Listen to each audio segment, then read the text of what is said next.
51 50 तक हमने पढ़ लिया है। 51 से पढ़ना है, how many parties are there in all parties Hurriyat conference. All parties Hurriyat conference में टोटल कितनी पार्टीज़ हैं? 26 पार्टीज़ हैं। सी ऑप्शन आएगा। कश्मीर की ये पार्टी है, मीर वाइज उमर फ़ारूक जो कि इसके हेड हैं। 1993 में इन्होंने इस पार्टी को फाउंड किया था। कश्मीरी सेपरेटिज़म, कश्मीरी सेपरेशन के बारे में, कश्मीर कन्फ्लिक्ट के बारे में ये पार्टी डिस्कस करती है, जिसमें टोटल छोटी छोटी 26 पार्टीज़ हैं। Pakistan remains are Britain dominion until 1956। B is the right option. क्योंकि 1956 23 मार्च 1956 तक पाकिस्तान ने उसका जो बरतानिया था उसी का कॉन्स्टिट्यूशन इम्प्लीमेंट किए रखा 1935 वाला। तो इस वजह से ब्रिटिश डोमिनियन में रहे, क्योंकि जब कॉन्स्टिट्यूशन ही उसका है, रूल्स हर चीज़ इम्प्लीमेंटेशन वहीं से उसी चीज़ की अडॉप्ट हो रही है। तो ऑफिशियली तौर पे पाकिस्तान जो है वो कहते हैं ब्रिटिश डोमिनियन से आज़ाद हुआ था जब न्यू कॉन्स्टिट्यूशन बना था। 23 मार्च 1956 को न्यू कॉन्स्टिट्यूशन बना था। पाकिस्तान ने पहला कॉन्स्टिट्यूशन डेवलप किया। वैसे आज़ाद तो पाकिस्तान 14 अगस्त 1947 को हो गया था, लेकिन चूँकि कॉन्स्टिट्यूशन नहीं था पाकिस्तान का, कॉन्स्टिट्यूशन वही था, तो इस वजह से ब्रिटिश डोमिनियन तक 1956 के अंडर रहे। 23 मार्च 1956 को अपना कॉन्स्टिट्यूशन बनाया, फिर अपनी चीज़ें इम्प्लीमेंट हुई। ही lived eight model town in Lahore. तो इनमें से कोई भी ऑप्शन नहीं है, नन ऑफ दीज आएगा। ही लिव्ड एट मॉडल टाउन, वो रहता है मॉडल टाउन में, इन लाहौर, लाहौर में। Fame of Shamim Ara rests इन, जो शमीम आरा है उसकी जो फेम है वो कहाँ तक है, मतलब किस चीज़ में है? बीइंग एक्ट्रेस में है। A is the right option, being actress, A option. 1960 और 70s की दिहाई में शमीम आरा जो है बहुत बड़ी एक्ट्रेस रह चुकी हैं, इस वजह से ए is the right option. Tulbul navigation water project was built on. Tulbul water project कहाँ पे है? वुलर लेक में, ए ऑप्शन आता है। वुलर लेक जहलम रिवर की, ऐसा समझें ये प्रोजेक्ट है, वहाँ से निकलती है। तो वुलर लेक जहलम रिवर में है। तुलबुल नेविगेशन वाटर प्रोजेक्ट है जो कि जहाज़ रानी के आमदरफ्त के लिए है, बिल्ट हुआ था वुलर लेक पे, जो कि कश्मीर में है। A is the right option. How did हज़रत खालिद बिन वलीद रज़ी अल्लाह तआला अन्हु एक्सेप्टेड इस्लाम ऑन 8 हिजरी। 8 हिजरी को हज़रत खालिद बिन वलीद रज़ी अल्लाह तआला अन्हु ने इस्लाम कबूल किया था। How many total general elections were held in 11। B option आएगा। टोटल जनरल इलेक्शन आज तक पाकिस्तान की हिस्ट्री में 11 हो चुके हैं, तो 11 बी ऑप्शन आता है। अब मैं आपको काउंट करा रहा हूँ, इसे लिखने की ज़रूरत नहीं है। वैसे पहले जनरल इलेक्शन 1970 में हुए, फिर 77 में, फिर 1985 में, फिर 1988 में, फिर 1919 में, फिर 1993 में, फिर 1997 में, फिर 2002 में, फिर 2008 में, 2013 में और 2018। तो टोटल 11 बनते हैं। B is right option. General election total 11 हुए हैं पाकिस्तान की हिस्ट्री में। All Pakistan music conference organized on 15 September 1959 Lahore और कराची में हुई थी। ऑल पाकिस्तान म्यूज़िक कॉन्फ्रेंस, जो कि प्रमोशन हुई थी क्लासिकल आर्ट की, जिसे हयात अहमद ख़ान ने ऑर्गेनाइज करवाया था। लाहौर और कराची में हुई थी 15 सितंबर 1959 को। अब ये है मैथमेटिक्स का question. If Ali get 20% profit by selling an article in 250 rupees, what is the original price of the article. देखें, ये मैंने आपको पढ़ाया था प्रॉफिट वाले क्वेश्चन। प्रॉफिट है 20%, प्रॉफिट नीचे लिख दिया है हमने 20%। अब इसको सॉल्व कर रहे हैं जो रेड वाले हैं।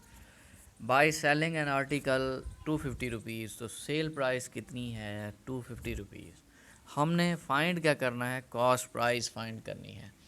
तो कॉस्ट प्राइस एक तरीके से यूं भी फाइंड होती है, cost price is equal to 250 multiply by 80, क्योंकि 80 पर 80 साफ ज़रा कॉस्ट प्राइस होगी, 20 प्रॉफिट है, तो टोटल 100 बन जाएंगे।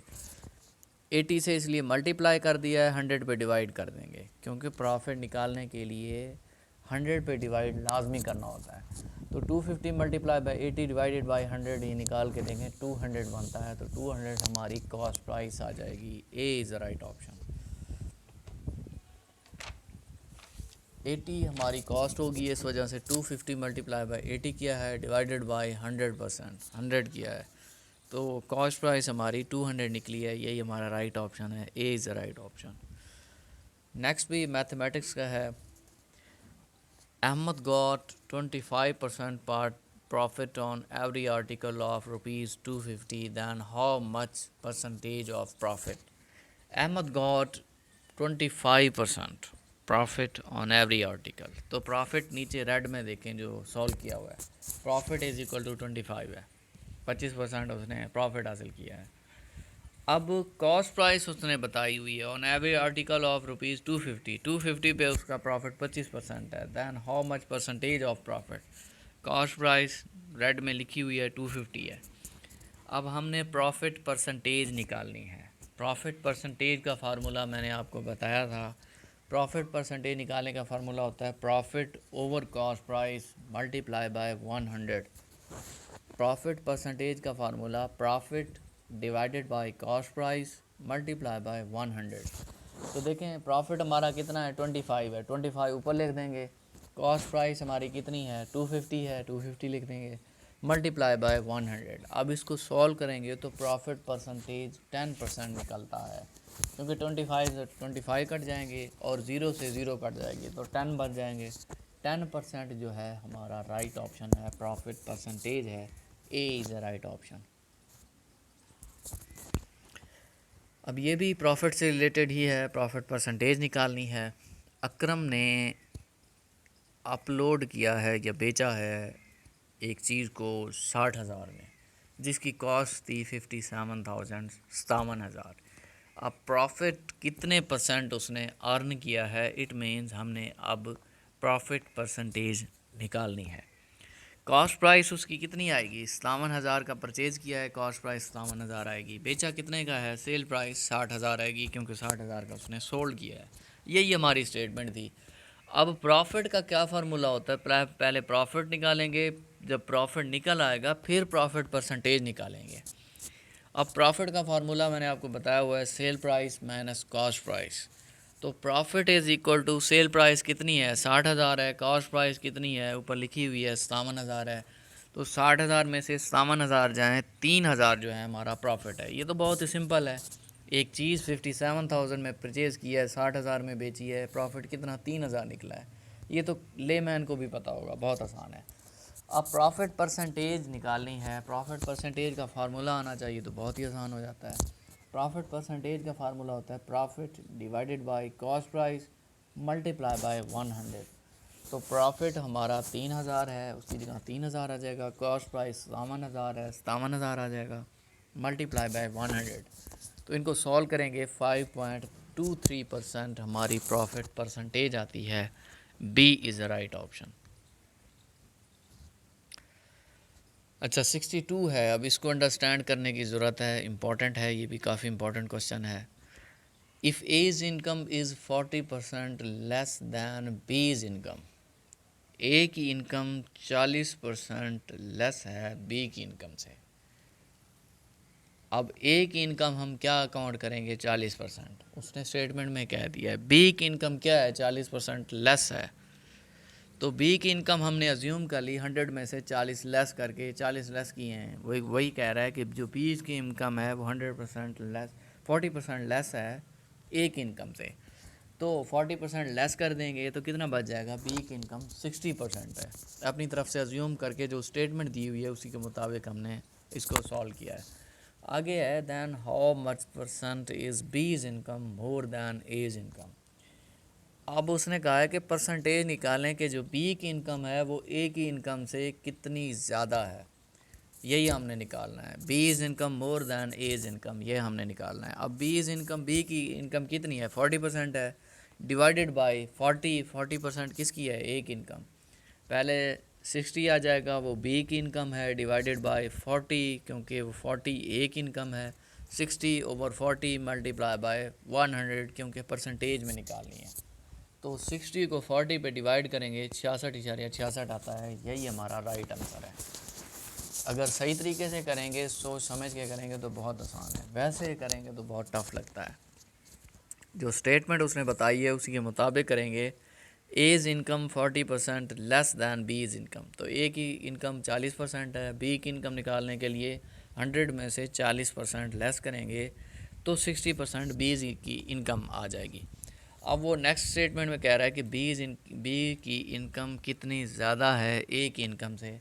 तो बी की इनकम कितनी है, 60 डिवाइडेड बाय ए की इनकम 40 है, मल्टीप्लाई बाय 100। अब इसको सॉल्व करेंगे तो 66.66 आंसर है हमारा। If the number of legs of goats in a grass field are 3 lakh 30 lakh 4,008 है, then the total number of goats are। अब देखें इतनी लेग हैं वो बताई हुई हैं, इतनी लेग्स हैं तो गोट कितनी होंगी। अब आपको पता है अगर एक बकरी की कितनी टांगें होती हैं, 4 होती हैं। तो टांगें वो कह रहा है कि 30,04,008 टांगें हैं गोट की, यही कह रहा है, लेग्स इतनी हैं। तो बकरियां कितनी होंगी, तो जितनी है 30,04,008 को डिवाइड कर देंगे 4 पे, कितना आंसर आता है, 7,51,002। बी ऑप्शन आता है। 7,51,002 ये हमारी गोट हैं, बकरियां हैं। 4 पे डिवाइड करेंगे, इजी है बिल्कुल, क्योंकि 4 टांगें हैं एक गोट की, तो 4 पे डिवाइड करेंगे उतनी बकरियां निकल आएंगी। अब नेक्स्ट है, ये भी स्टेटमेंट समझने की ज़रूरत होती है, बाकी को इतने ज़्यादा टफ नहीं होते। A horse runs around a ground, एक जो घोड़ा है वो एक ग्राउंड के बाहर दौड़ रहा है, ट्वाइस 2 मरतबा घूमता है, ये याद रखना है। एक ग्राउंड है, स्क्वायर टाइप है, मींस जिसकी लंबाई चौड़ाई विड्थ सारी चीज़ें बराबर हैं, स्क्वायर में चारों चीज़ें इक्वल होती हैं। वो उस ग्राउंड का चक्कर लगाता है 2 दफ़ा, covered a distance of 8 kilometre, और 8 किलोमीटर वो डिस्टेंस कवर करता है। 8 kilometre one side of a square ground. इसका मतलब क्या है कि 2 दफ़ा वो चक्कर लगाता है तो टोटल 8 किलोमीटर वो तय करता है। अगर एक चक्कर लगाएगा तो कितने किलोमीटर तय करेगा, 4 किलोमीटर तय करेगा। अब वो कहता है कि वन साइड स्क्वायर की जो वन साइड है उसका डिस्टेंस कितना है, one side of square ground is, उसका डिस्टेंस कितना है, 1 किलोमीटर आएगा, डी ऑप्शन आएगा।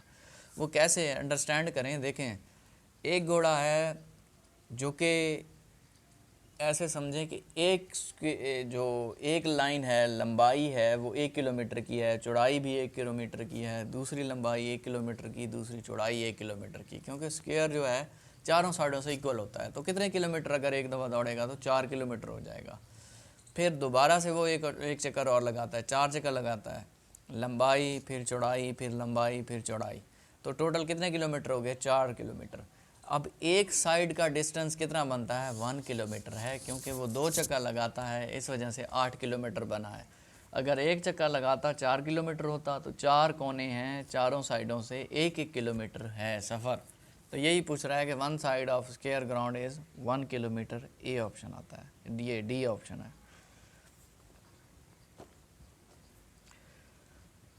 नेक्स्ट है, लास्ट क्वेश्चन है मैथ का। A train is 130 metre long, एक गाड़ी है, ट्रेन है जो कि 130 मीटर लॉन्ग है। It travels at a speed of 5 kilometre per hour, 45 kilometre per hour की स्पीड से वो दौड़ रही है। It crosses a bridge in 30 second, ये 30 सेकेंड में उस ब्रिज को पार कर लेती है। The length of a bridge, तो उस ब्रिज की लेंथ कितनी होगी ये हमने फाइंड करना है। अब सबसे पहले तो जो स्पीड है उसको कन्वर्ट करेंगे मीटर पर सेकंड में, क्योंकि जो स्पीड जिस स्पीड से जा रहा है वो किलोमीटर पर आ रहा है।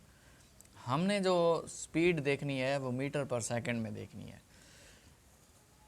तो अब नीचे रेड में देखें लिखा हुआ है speed is equal to 45 kilometre per hour. अब किलोमीटर पर आवर को पर सेकंड में चेंज करने के लिए 5 से मल्टीप्लाई किया जाता है, 18 पे डिवाइड किया जाता है। तो 45 मल्टीप्लाई बाय 5/18 ये मीटर पर सेकंड में आ जाएगा। तो इसको डिवाइड करेंगे तो कितना बनता है 12.5 मीटर पर सेकंड। 12.5 मीटर तय करती है 1 सेकंड में। अब टाइम कितना लेती है, टाइम लेती है 30 सेकंड। ये दिया हुआ है it crosses a bridge in 30 second. तो टाइम कितना है 30 सेकंड दिया हुआ है। नेक्स्ट क्या है डिस्टेंस ट्रैवल। डिस्टेंस ट्रैवल कितना करती है। अब 30 सेकंड में कितना तय करेगी। जो हमने ऊपर से स्पीड निकाली थी कितनी निकली है 12.5 मीटर पर सेकंड निकली है। 1 सेकंड में 12.5 मीटर तय करती है। अब उसने बताया it crosses a bridge in 30 second. 30 second में कितना तय करेगी, तो 30 से मल्टीप्लाई कर देंगे। डिस्टेंस ट्रैवल नीचे रेड में थर्ड लाइन देखें, distance travel 12.5 multiply by 30, 30 second में कितना करेगी 375 मीटर तय करेगी 30 सेकंड में। अब जितनी ट्रेन की लेंथ है वो निकाल देंगे, बाकी ब्रिज की लेंथ आ जाएगी। तो length of a bridge 375 metre जो अभी डिस्टेंस ट्रैवल निकला है उसमें से 130 मीटर लॉन्ग ट्रेन है वो निकाल देंगे, बाकी ब्रिज आ जाएगा। तो 375 minus 130 is equal to 245 metre. तो 245 मीटर इस ब्रिज की लेंथ है। A is the right option. ये मैथमेटिक्स बार बार करेंगे, इस तरह के क्वेश्चन बहुत ज़्यादा आएंगे आगे, तो बार बार करते ही ये मैथ बिल्कुल आसान लगने लगेगी। नेक्स्ट है 66 है take a leaf out of someone's book. किसी की बुक से लीफ को चुराना, इसका मतलब कहते हैं नकल करना, पैरवी करना। तो इमिटेट और emulate someone in particular way. B is the right option. पैरवी करना, नकल करना। Take a leaf out of someone books एक इडियम है, इसका मीनिंग है नकल करना, पैरवी करना। तो इमिटेट आ जाएगा या emulate someone in particular way. Which is the largest library of Pakistan. Pakistan की सबसे बड़ी लाइब्रेरी पंजाब पब्लिक लाइब्रेरी है। पंजाब नहीं, बल्कि ये नहीं है, national library Islamabad. A is the right option. इसको रेक्टिफाई कर लें, ए is the right option. National library Islamabad Pakistan की सबसे बड़ी लाइब्रेरी है जो कि इस्लामाबाद में है। 1951 में इस्टेब्लिश हुई थी, पाकिस्तान की सबसे बड़ी लाइब्रेरी है। टैपी स्टैंड फॉर। टी से तुर्कमानिस्तान, ए से अफ़गानिस्तान, पी से पाकिस्तान, आई से इंडिया। तुर्कमानिस्तान, पाकिस्तान, अफ़गानिस्तान, इंडिया, ये एक नेचुरल गैस पाइपलाइन है जिसको टैपी के नाम से बुलाया जाता है। ताजिकिस्तान से आ रही, तुर्कमानिस्तान से आ रही है अफ़गानिस्तान में, फिर पाकिस्तान में, इंडिया में। ये एक नेचुरल गैस पाइपलाइन है, पाइप बिछाए हुए हैं जिसके थ्रू नेचुरल गैस सप्लाई होती है। The latest declaration of Commonwealth is about. जो लेटेस्ट डिक्लेरेशन हुआ है कॉमनवेल्थ में वो किसके बारे में है। Connectivity agenda of trade and development, कि आपस में ट्रेड एंड डेवलपमेंट को फ़रोग दिया जाएगा, कनेक्टिविटी एजेंडा है। कॉमनवेल्थ क्या चीज़ है, दिसंबर 1931 में बनी थी, लंदन में इसका हेडक्वार्टर है। 54 मेंबर कंट्रीज़ हैं। ये वो कंट्रीज़ हैं जो कभी ना कभी यूके के अंडर रह चुकी हैं, यूके ने कभी ना कभी इन पर रोल किया है। तो ये 54 मेंबर कंट्रीज़ हैं। कॉमनवेल्थ जब बनाई गई थी 1931 में, यूके ने बनाई थी, लंदन में इसका हेडक्वार्टर है। तो इसका आजकल जो एजेंडा चल रहा है connectivity agenda of trade and development के बारे में है। ये who is knocking at the door, दरवाजे पे दस्तक कौन दे रहा है। A is the right option. Who is knocking at the door, A is the right option. Find the sum of two consecutive even number, their difference of whose square is 84। अब इस तरह के थोड़े शुरू में तो टफ लगते हैं, लेकिन जब बार बार आते हैं क्वेश्चन, इन्हें करते करते हमें मेथड आ जाता है तो फिर आसान हो जाते हैं। अब इन्हें समझने की ज़रूरत है। देखें, find the sum of two consecutive even number, sum करना है, ऐड करना है, जमा करना है दो कंसेक्यूटिव इवन नंबर हों। एक फॉर एग्जांपल हम फ़र्ज़ कर लेते हैं, नीचे रेड में देखें, लेट द नंबर x ले लेते हैं, दूसरा x प्लस 2 ले लेते हैं, क्योंकि उसने सम कहा है, इस वजह से उस नंबर का सम लिया है और वो भी इवन नंबर का है, तो इवन 2 है।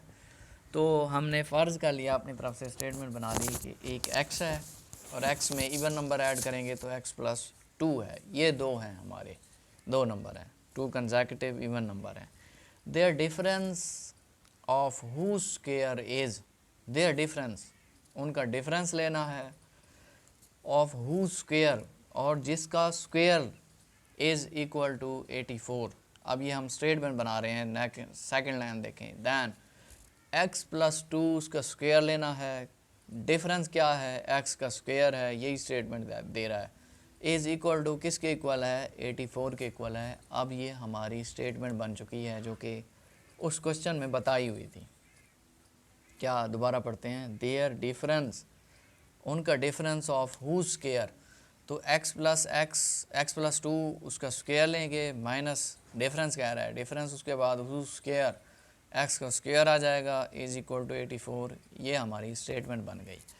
अब x प्लस 2 का स्क्वायर तो आप पढ़े होंगे 5वीं 6वीं 7वीं में, क्या होता है, x का स्क्वायर प्लस 2 इंटू 2x आ जाएगा, प्लस 2 का स्क्वायर कितना होता है, 4 होता है। तो इनको आपस में काटेंगे, क्या बनता है, टोटल x का स्क्वायर प्लस 4x प्लस 4, ये x प्लस 2 का स्क्वायर को ओपन करेंगे तो ये बनता है।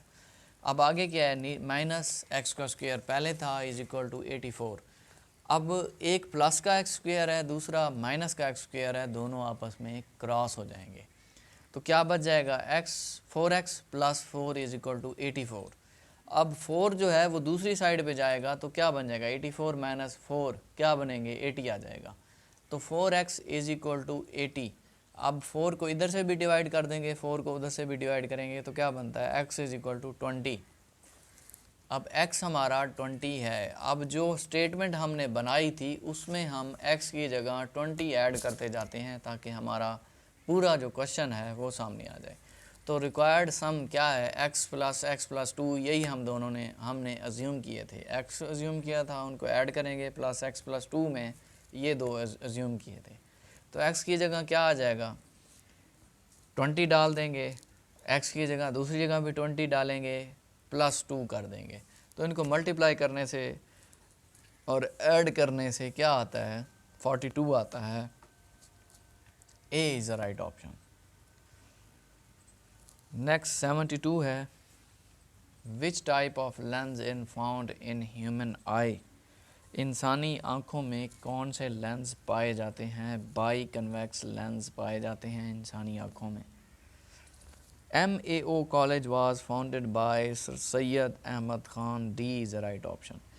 Mohammedan Anglo-Oriental College was founded by Sir Syed Ahmad Khan, D is the right option. 1817 में पैदा हुए थे दिल्ली में, 1898 में डेथ हुई थी अलीगढ़ में, 1875 में अलीगढ़ कॉलेज को फाउंड किया था जो कि 1920 में जाके यूनिवर्सिटी बना था, यही Aligarh college, Mohammedan Anglo oriental college इसे कहते हैं। 74 है, कंप्लीट द सीरीज 15, 13, 11, 14, 17। अब इसको थोड़ा अंडरस्टैंड करने की कोशिश करें। देखें, इस सीरीज़ को बार बार पढ़ेंगे तो क्या आ रहा है, 15 में 2 माइनस कर दिए हैं तो 13 बना है, फिर 2 माइनस कर दिए हैं तो क्या बना है, 11 बना है। यहाँ तक ये ठीक है। उसके बाद क्या है, 11 के बाद 14 है, फिर 17 है, इसका मतलब 11 में 3 ऐड हुआ है तो 14 बना है, 14 में 3 ऐड हुआ है तो 17 बना है। अब चेंजिंग आएगी। अब क्या चेंजिंग आएगी? अब 17 में 4 माइनस कर देंगे, क्योंकि पहले 2 माइनस हुआ है, फिर 3 ऐड हुआ है, फिर 4 माइनस होगा, फिर 5 ऐड होगा। इस तरह सीक्वेंस चल रहा है। सीरीज़ का मीनिंग यही होता है, सीक्वेंस चलना। तो 17 में से 4 को लेस करेंगे तो कितना बचता है? 13 है। A is the right option आएगा। दोबारा देख लें, 15 था, 2 माइनस किया तो 13 बच गया। 13 में फिर 2 लेस किया तो 11 बच गया। अब ये सीक्वेंस यहाँ पे ख़त्म। अब 3 3 दोनों में ऐड करना है, फिर 4 माइनस करना है। तो 11 में 3 ऐड करेंगे 14, 14 में 3 ऐड करेंगे 17, 17 में फिर 4 लेस करेंगे तो क्या बचेगा? 13। 13, ए is the right option. Justice Muhammad Arif and Justice Ali Nawaz Chauhan served as a Chief Justice in African country Gambia. B is the right option. Justice Muhammad Arif जो कि chief justice से, और justice Ali नवाज़ भी पाकिस्तान में सर्व कर चुके हैं as a chief justice के तौर पर। यहाँ से रिटायर होने के बाद 2002 में ये अफ्रीकन कंट्री गैम्बिया में जाके वहाँ पे चीफ जस्टिस बने थे। तो B is the right option. अब इनकी कैपिटल सुन लें। युगंडा का कैपिटल कंपाला है, गैम्बिया का कैपिटल बांजुल है, और तंजानिया कैपिटल डोडोमा है।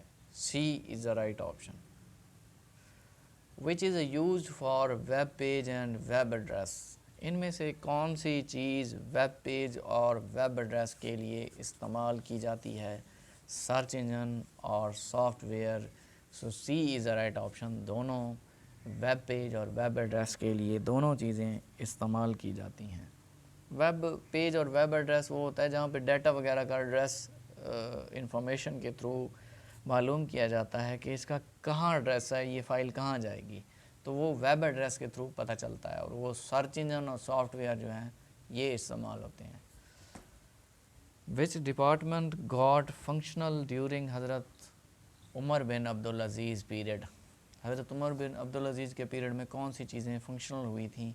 बैतुल माल है। बी ऑप्शन है। हज़रत उमर रज़ियल्लाहु ताला अन्हु जो कि 634 से लेकर 644 10 साल तक खलीफा रहे थे, और आपको अबू फ़िरोज़ लूलू ने शहीद किया था। आपके दौर में बहुत ज़्यादा रिफॉर्म्स हुई थी। आप बहुत स्ट्रिक्ट खलीफा थे, सख्त थे, लोग बहुत ज़्यादा डरते थे, और आपने पोस्ट ऑफिस बनवाया था। इसके अलावा आपने एग्ज़ाइल सिस्टम बनाया था। अगर किसी को कोई सज़ा देनी है तो दर बदर कर दिया जाता था, वहाँ से निकाल दिया जाता था। इसके अलावा इम्प्रिजनमेंट, जेल खाना जात, जेल का सिस्टम, पुलिस का सिस्टम, बैतुल माल, ये सारी चीज़ें हज़रत उमर रज़ियल्लाहु ताला अन्हु के दौर में फंक्शनल हुई थी। 78 है। Synonym of blasphemy is irrelevance. Irreverence basically ये है। तो इसे कहते हैं, ब्लास्फेमी कहते हैं नामूस रिसालत, आप वसल्लम की शान में गुस्ताखी करना, उसे इरिवरेंस कहते हैं। B is the right option. This work is beyond his capacity. A is the right option. ये काम उसकी कैपेसिटी से बाहर है। A is the right option. To give up smoking means stop smoking. रोक देना स्मोकिंग को, गिव अप तर्क कर देना, स्टॉप स्मोकिंग तर्क कर देना। आसार सनादीद बुक वाज अपॉन किस चीज़ पे थी? आर्किटेक्चर पे थी। A option. आसार सनादीद आपको बताया सर सैयद अहमद ख़ान ने लिखी थी। इसके अलावा तहज़ीबुल अखलाक भी सर सैयद अहमद ख़ान की है। असबाब बगावत हिंद भी सर सैयद अहमद ख़ान की है। जो आसार सनादीद बुक थी वो किसके बारे में थी? आर्किटेक्चर के बारे में। ये जो दिल्ली मॉन्यूमेंट्स बनी थी, दिल्ली में इतनी बड़ी बड़ी इमारतें बनी थी जो कि मुग़ल अम्पायर ने बनाई थी, उनके बारे में सर सैयद अहमद ख़ान ने बुक लिखी थी, Asar Sanadid. Harriet Tubman who worked against slavery was from USA. Harriet Tubman था जिसने काम किया था स्लेवरी के ख़िलाफ़।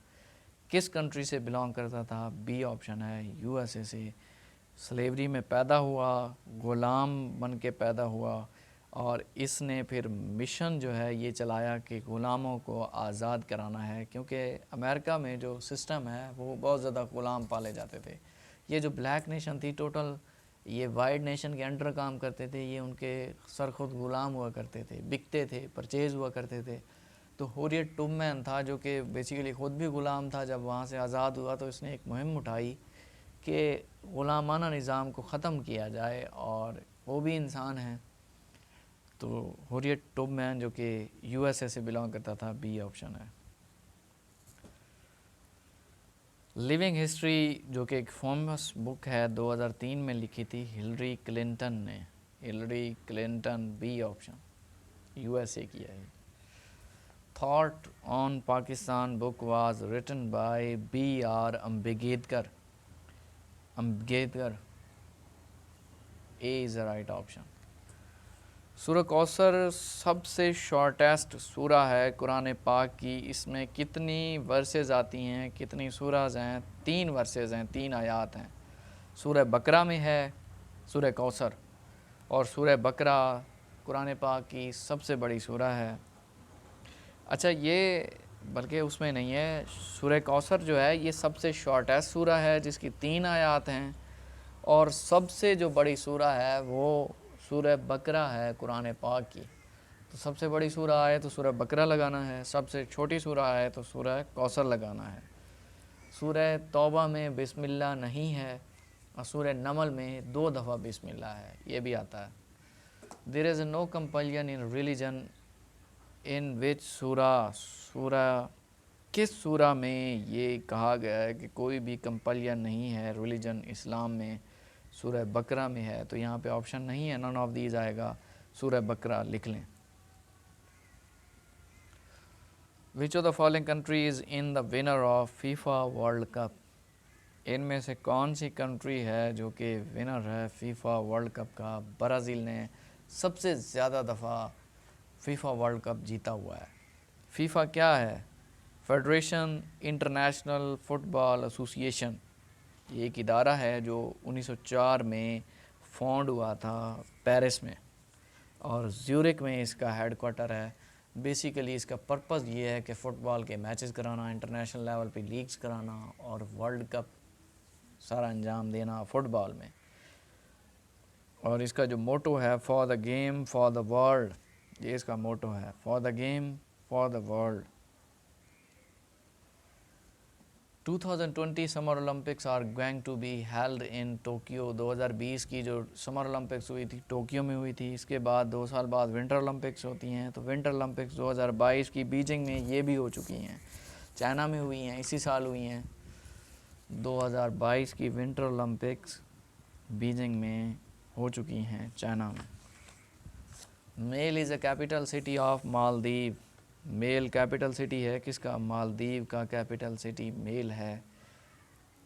B is the right option. अब माली, ए ऑप्शन है, माली कैपिटल बमाकू है, मालदीव का कैपिटल मेल है, और युगांडा का कैपिटल कंपाला है। Pakistan won the first and only ICC T20 World Cup under the captaincy of Younis Khan, is the right option।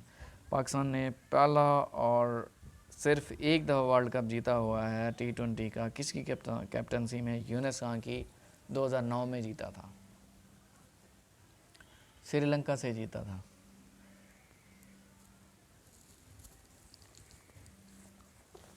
Ghalib कहाँ पैदा हुए? गालिब आगरा में पैदा हुए, ए ऑप्शन आता है। आगरा में पैदा हुए 1797 में, 1797 में पैदा हुए थे, और दिल्ली में वफ़ात पाई थी 1869 में, 1869 में, 1869 में, और 1797 में आगरा में पैदा हुए थे।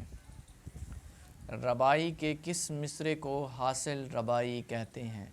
इनमें से कोई भी नहीं है, क्योंकि आखिरी मिसरे को हासिल रबाई कहते हैं। D is the right option.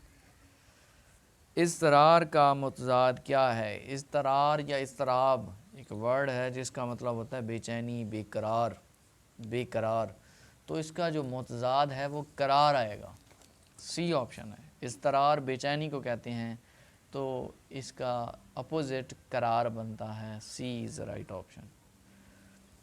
खाक और खून किसका नावल है? खाक और खून नसीम हिजाज़ी का नावल है, बहुत फेमस नावल है। मज़मून मुरीदपुर का पीर के मुसन्निफ़ का नाम पतरस बुखारी है। B is the right option. Patras Bukhari is the writer of मज़मून मुरीदपुर का पीर। बेड़ा उठाना, बेड़ा उठाना कहते हैं कि मुश्किल काम सर अंजाम देना।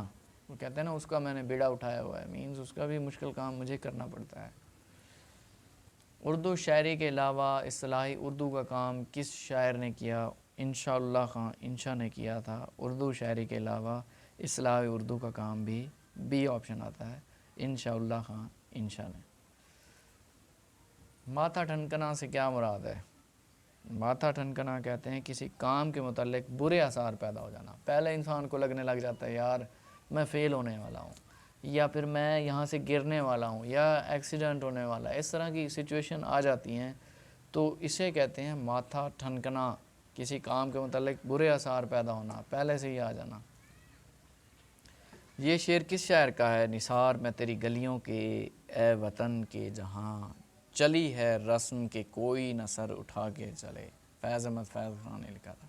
फैज़ अहमद फैज़ जो कि बहुत बड़े उर्दू राइटर थे। 1962 में इन्हें लीनिन प्राइज़ मिला था, जो कि रशिया का सबसे बड़ा प्राइज़ है। मुख्तसर अफसाना का मुवज्जिद कौन माना जाता है? प्रेमचंद मुख्तसर अफसाना का मुवज्जिद, क्योंकि मुख्तसर अफसाना इन्होंने लिखा था और ये पहले अफसाना निगार यही हैं। अफसाना ईजाद ही इन्होंने किया था, प्रेमचंद ने। और जो बी ऑप्शन है डिप्टी नज़ीर अहमद, ये पहले नावल निगार थे और नावल राइटर, क्योंकि पहला नावल ही इन्होंने लिखा था।